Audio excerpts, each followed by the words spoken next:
नमस्कार। रायसीना रिपोर्ट्स में आपका स्वागत है। मेरा नाम है राजेश आहूजा।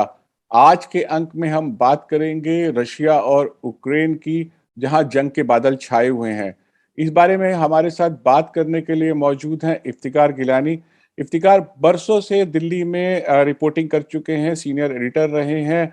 अब अंकारा में है और एक टर्किश न्यूज एजेंसी के लिए काम करते हैं। आइए उनसे जानते हैं। इफ्तिकार, ये बताइए, सबसे पहले दिल्ली से हम इस मसले को अगर समझना चाहते हैं तो पहला हमारा सवाल ये है कि क्या जंग होगी या नहीं होगी।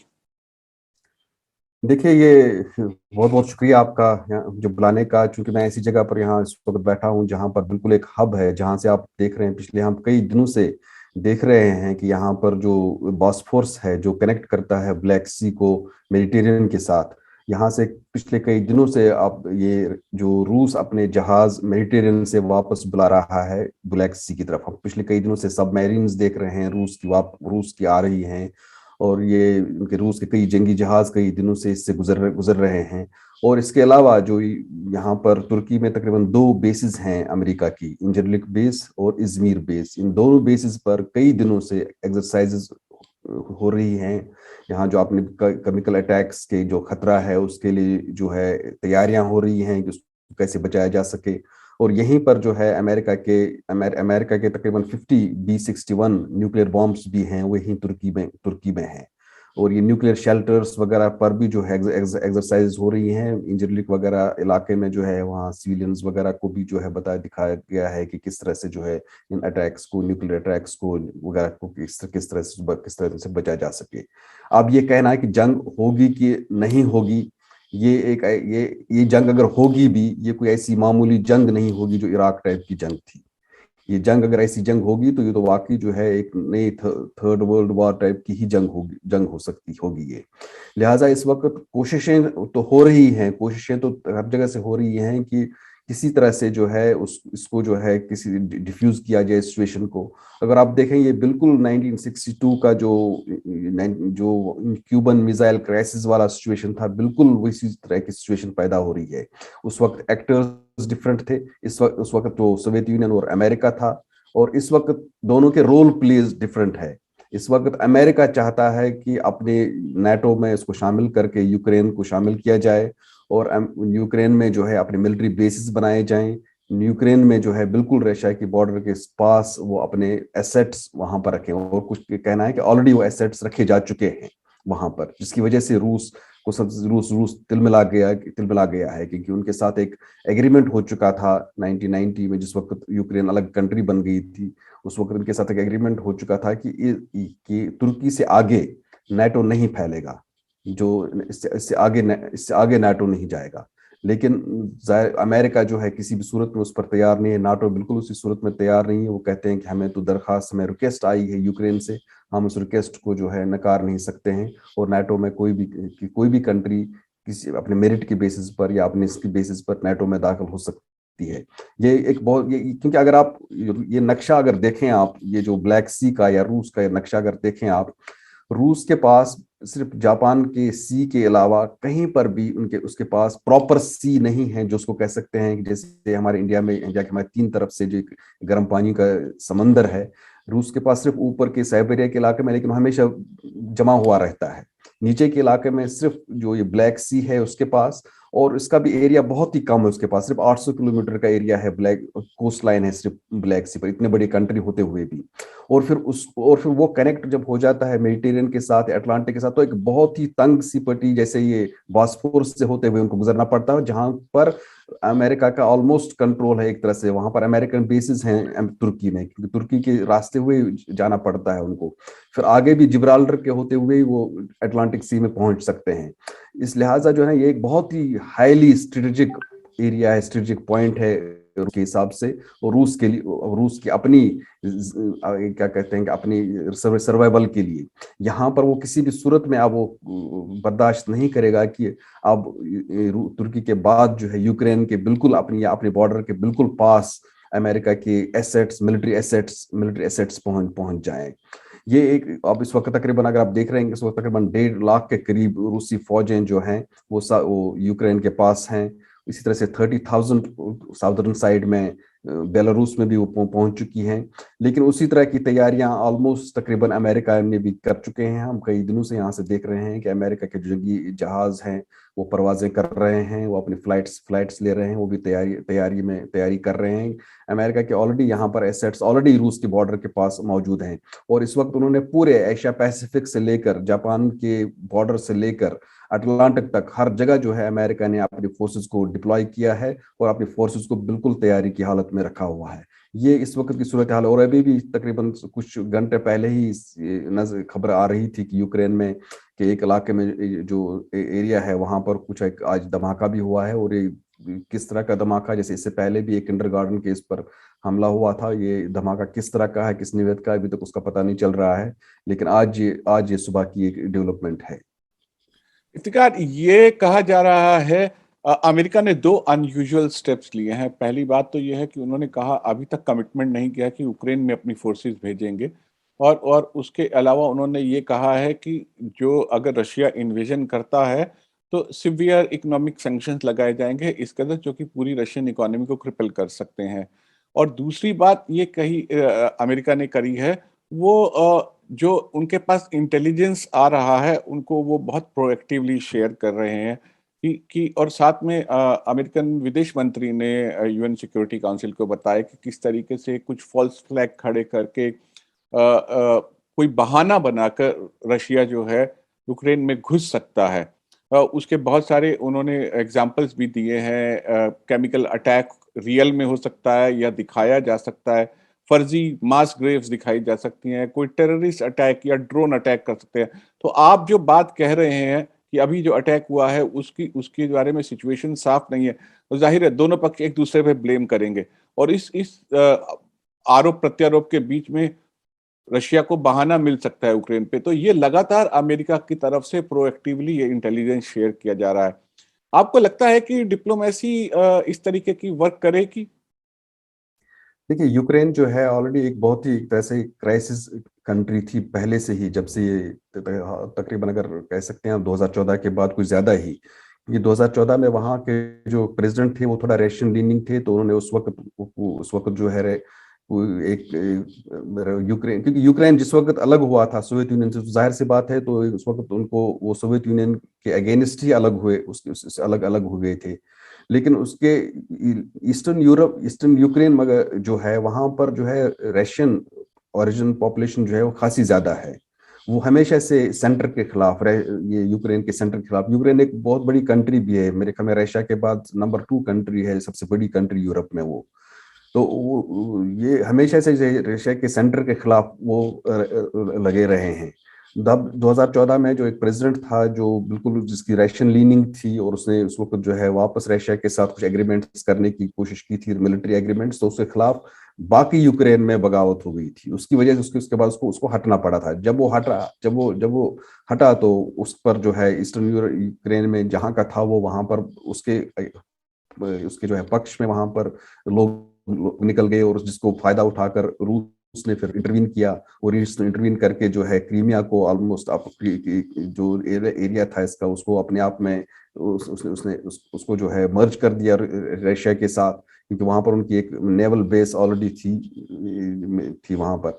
तो उसके बाद जो है ये हमें रूस के जो ईस्टर्न में जो तकरीबन दो एरियाज हैं, दो एक तरह से प्रोविंसेस हैं, वो डोनेट्स्क और लुगान्स्क, जहां पर यूक्रेन के जो सेंट्रल यूक्रेन का जो एक्चुअली फेडरल स्ट्रक्चर, उसके खिलाफ वहां बगावत होती रहती है। और उसमें जो है ना अभी तक तकरीबन 14,000 के लोग वहां पर मारे जा चुके हैं। वो वहां वो सेपरेटिस्ट हैं, उनको रशिया बैक करता है, और रशिया के वो तरह से एसेट्स हैं एक तरह से। अगर अभी पिछले दिनों भी जो एक तरह से जो एक किंडरगार्टन पर हमला हुआ था, शेलिंग हुई थी, तो वो भी बताया जाता है कि इन्हीं में किसी ग्रुप्स में इन्हें किया था वो। और अगर रशिया वहां पर अगर हमला करता था तो जाहिर सी बात है, तो वहां पर उसको एक बहुत ही एंट्री आराम से मिल सकती है, क्योंकि वहां पर यूक्रेन फोर्सेस को बहुत ज्यादा रेजिस्टेंस का सामना करना पड़ता है ऑलरेडी वहां पर। अब जो आपने सैंक्शंस की बात की है, जाहिर सी बात है रशिया का खास तो जो यूरोप पूरा डिपेंडेंट है रशिया की गैस सप्लाईज के ऊपर। वहां से जो अगर यूके को छोड़कर बाकी पूरा यूरोप, चाहे जर्मनी हो चाहे कोई भी यूरोप हो, तो इसलिए जो है जर्मनी ने काफी रेजिस्ट किया था, किया था इससे पहले भी जब सैंक्शंस पुतिन के खिलाफ लगाई गई थी, तो जर्मनी ने अच्छा खासा रेजिस्ट किया था उस वक्त। लेकिन इस वक्त जो आप जो बात कर रहे हैं, अमेरिका ने इस वक्त जो है यूरोप को एश्योर किया हुआ है कि वो इनके लिए एक alternate gas supply, alternate energy supply दे देंगे, अगर हम रूस पर सैंक्शंस लगाई जा सके।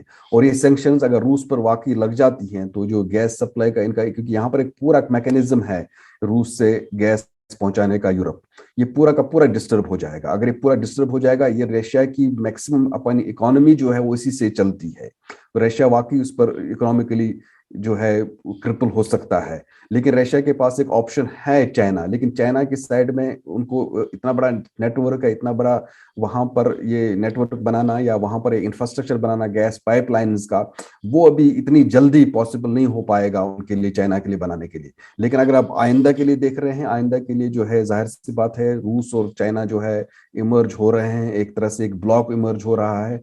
और अगर रूस ने इस तरह का नेटवर्क चाइना के साथ ये रूस बना दिया, तो जाहिर सी बात है चाइना के पास बहुत बड़ी इकोनॉमी भी है, बहुत ज्यादा पैसे भी हैं उनके पास हैं, तो वो रूस को मदद कर सकते हैं। लेकिन इस वक्त फिलहाल तो मुश्किल है, क्योंकि ये नेटवर्क बनाने में कई बरसों लग जाते हैं। और इस अभी तक तो रूस को अगर यूरोप ने अगर सैंक्शन किया, तो ये बहुत ही क्रिपलिंग सैंक्शंस होंगी रूस के लिए। तो इसलिए इफ्तिकार आपको लगता है कि आखिरकार जाकर डिप्लोमेसी वर्क करेगी और जंग से बचा जा सकेगा? आपको ऐसी उम्मीद है? ये सब की नजरें अब लगी हुई हैं। अभी 2 दिन के बाद जो है, अभी अमेरिका ने कहा है कि वो एंटोनी ब्लिंकन और लावारूफ जो है एक और मीटिंग करेंगे, फेस टू फेस मीटिंग करेंगे।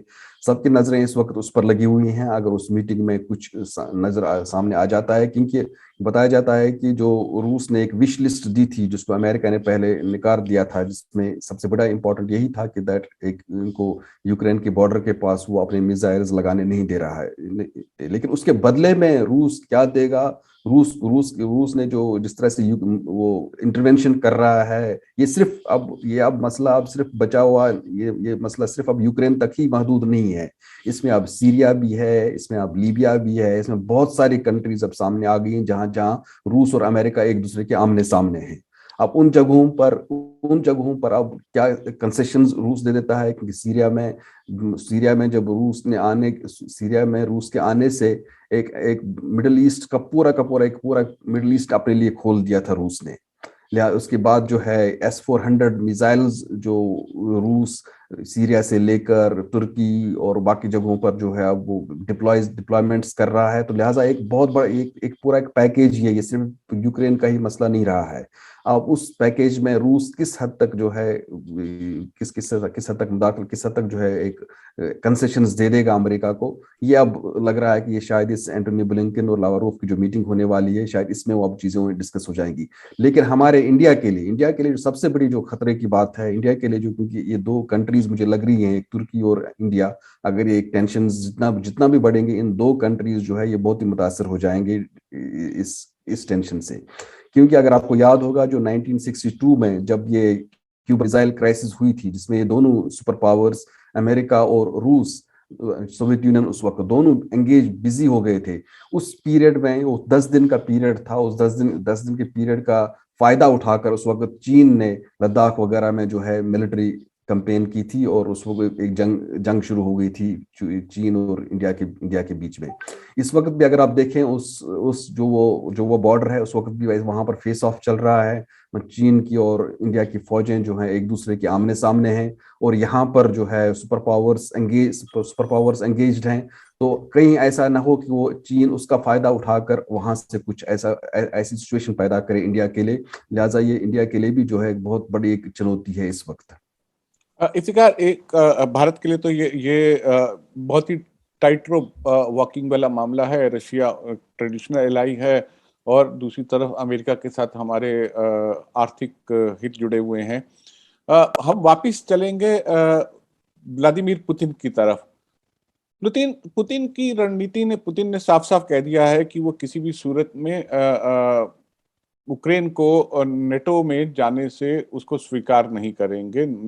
ये एक पैकेज डील जो है उन्होंने जो उसमें कही है कि उसमें बहुत सारी चीज़ें उनकी जो विश लिस्ट है आप कह रहे हैं जिस पे बातचीत होगी। लेकिन यूक्रेन के पास 2014 में क्रीमिया अनेक्स कर लिया। उसके बाद लगातार इस तरीके के जो जो रशियन स्पीकिंग ईस्टर्न यूक्रेन में इलाके हैं वो सेंट्रल अथॉरिटी के कंट्रोल में नहीं आ रहे हैं। ऐसा कहा जा रहा है कि रशिया का समर्थन उनको हासिल है। ऐसे में यूक्रेन के पास ज़्यादा विकल्प क्या है? ज़्यादा विकल्प तो है नहीं, तो क्या करेंगे? अगर अगर उनको एक उनका क्योंकि रशिया उनका इमीडिएट नेबर है। जो अगर अगर कोई पैकेज, अगर किसी पैकेज पर डिस्कशन हो भी जाता है या कोई पैकेज सामने आ भी जाता है, तो वही पैकेज यही होगा कि आपको यूक्रेन को किसी भी तरह से जो है एक सिक्योरिटी गारंटी देनी पड़ेगी।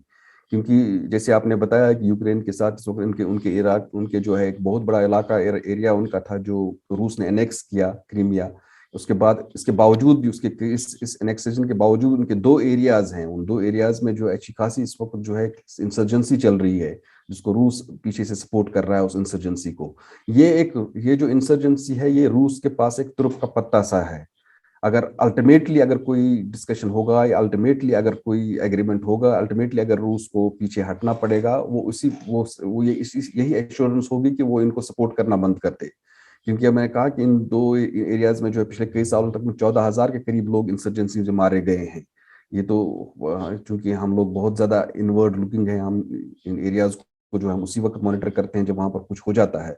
लेकिन वहां पर जो है अच्छी खासी इसका पीछे से एक बेस बना हुआ था कि वहां पर जो है यूक्रेन की जो सेंट्रल गवर्नमेंट है उसके खिलाफ बहुत बड़ी, और यूक्रेन ने जो है जब इसके 91 के बाद जब उनको अलग हो गए सोवियत यूनियन के साथ में, रूस और कजाकिस्तान खास तौर पर उन्होंने एक बहुत बड़ी कुर्बानी दी उस वक्त, क्योंकि ये दोनों कंट्रीज में सोवियत के काफी न्यूक्लियर एसेट्स थे उस वक्त, काफी मौजूद थे न्यूक्लियर एसेट्स। और दोनों कंट्रीज ने उस वक्त उन न्यूक्लियर एसेट्स को वापस कर दिया था उस वक्त, ये अंडर एक मॉनिटरिंग मैकेनिज्म के तहत इन न्यूक्लियर एसेट्स को वापस कर दिया था। और इसके बदले में उन्होंने उस वक्त सिक्योरिटी गारंटीज मांगी थी कजाकिस्तान ने और इसने रूस ने भी। लेकिन अगर आप देखें कि इस वक्त जो सिचुएशन जो है पिछले एक साल से इन दोनों कंट्रीज में जो इंटरनल सिचुएशंस जो हैं यूक्रेन में भी और कजाकिस्तान में भी, अभी हाल में आपने देख लिया कि वहां पर भी एक बहुत बड़ी एक मिलिट्री सिचुएशन पैदा हो गई थी। और एक और है कि एक तो यूक्रेन के अलावा जो है अमेरिका को इस वक्त जो पिछले 2 साल, ये जो मेरे को लगता है कि पिछले 10-20 साल जो थे ये एक पीस के साल थे किसी तरह से।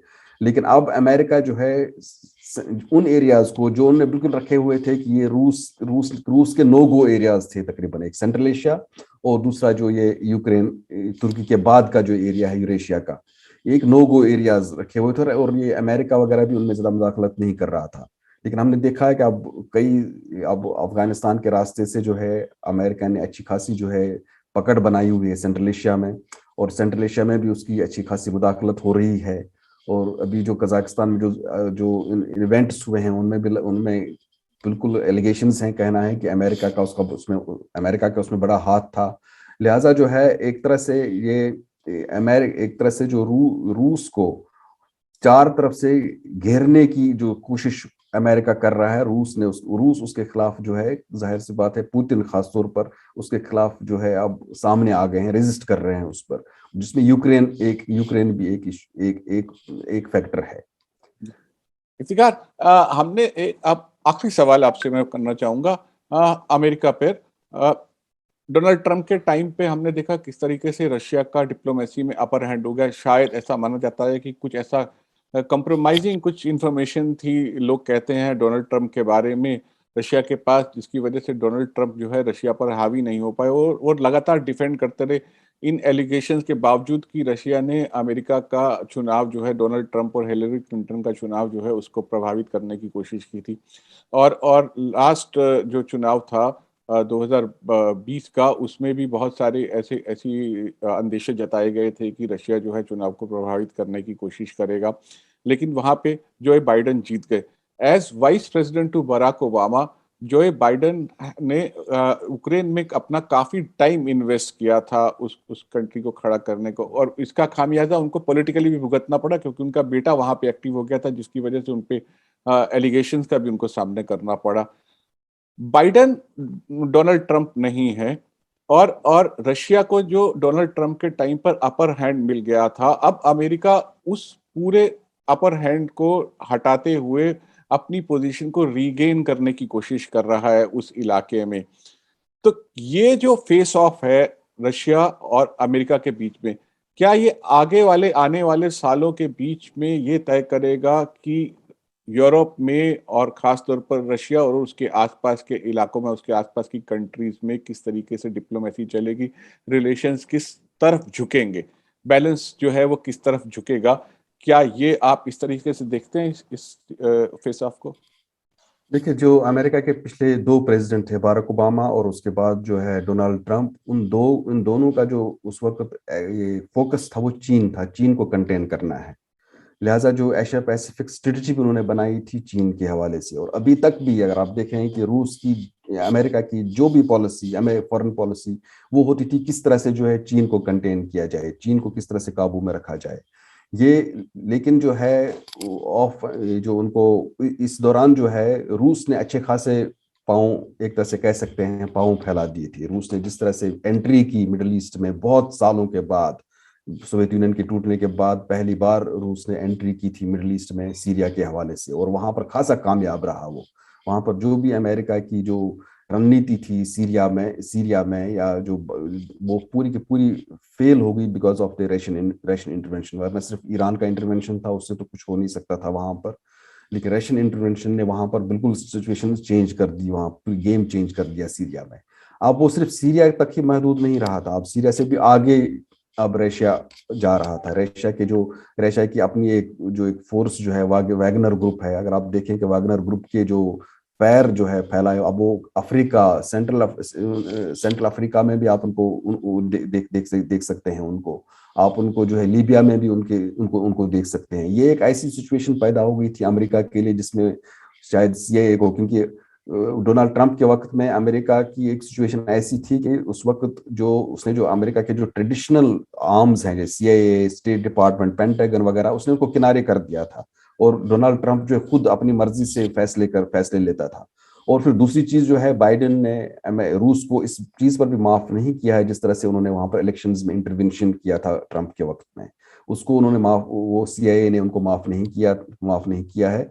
और वो भी एक बहुत बड़ा फैक्टर था जिसकी वजह से जो है उनकी अपना पिवट, जो उनका पिवट पिछले 10 सालों से चाइना की तरफ था, वो पिवट उनको मोड़ना पड़ा वापस रूस की तरफ। रूस को कंटेन करना जरूरी है, क्योंकि रूस अमेरिका की अपनी इंटरनल सिक्योरिटी के लिए खतरा बन गया था, वहां के इलेक्शंस को जिस तरह से वो डिस्टॉर्ट कर रहा था। जी। तो ये फेस ऑफ जो है, इसका मतलब ये है कि ये आगे के 10 साल, 15 साल, 1 डेकेड या 2 डेकेड में रशिया और यूएस के रिलेशन जो है उनको डिफाइन करेगा। ये पूरे रशिया और यूएस के डिफाइन नहीं करेगा, ये पूरे वर्ल्ड ऑर्डर को डिफाइन करेगा। ये जो अब नया वर्ल्ड ऑर्डर क्या होगा वो डिफाइन करेगा ये। अब यूरोप भी इस वक्त जो है बहुत ही कीनली देख रहा है, क्योंकि यूरोप के अपने इकोनॉमिक इंटरेस्ट्स हैं रशिया के साथ और चाइना के साथ।